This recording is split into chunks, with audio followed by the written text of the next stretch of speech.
what happened was we lost 3 ships going into Murmansk because Germany was losing the war in Europe, and they were all out to stop us from, and we didn't know that the war was that close to finishing at the time. Anyway, as we came out, we hit a force 12 gale.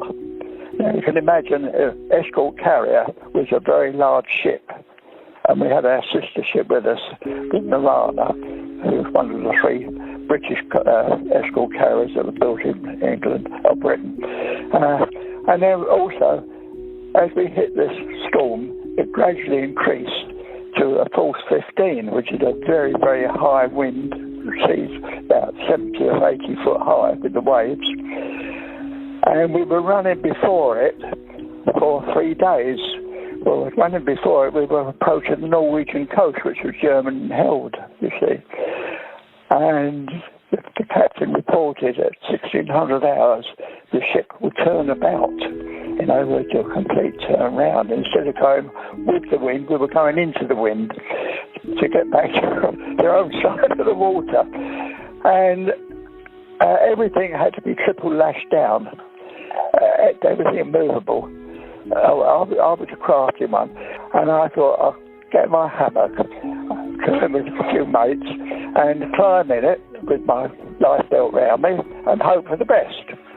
As the ship swung round, I would swing with it, sort of thing.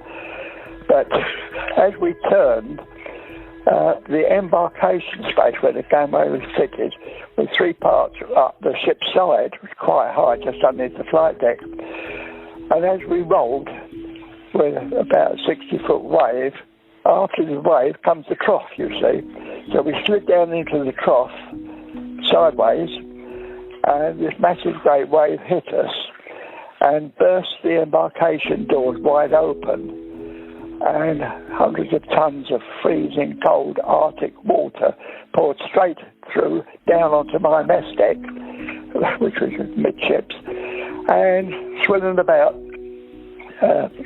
on the deck itself.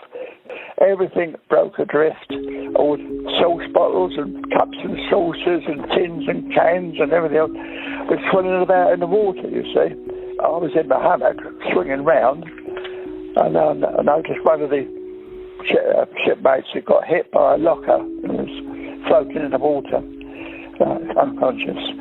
So as she swung back the other way, he come sweeping past, and I thought it was about, then the high-octane pipes on the mess deck, the vent pipes, spilled petrol onto the water, high-octane fuel.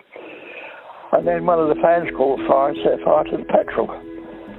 So I thought it was about time I got out of my hammock and got away with it. And I thought, well, I'll grab hold of him first as he passes and try to get him up to the sick bay, which I did with the help of another shipmate.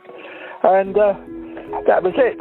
And we had a war correspondent on board called Godfrey Wynne, a well-known war correspondent, very brave man, and he wrote after, Germans would have cursed, Italians would have cried, but those British sailors were laughing.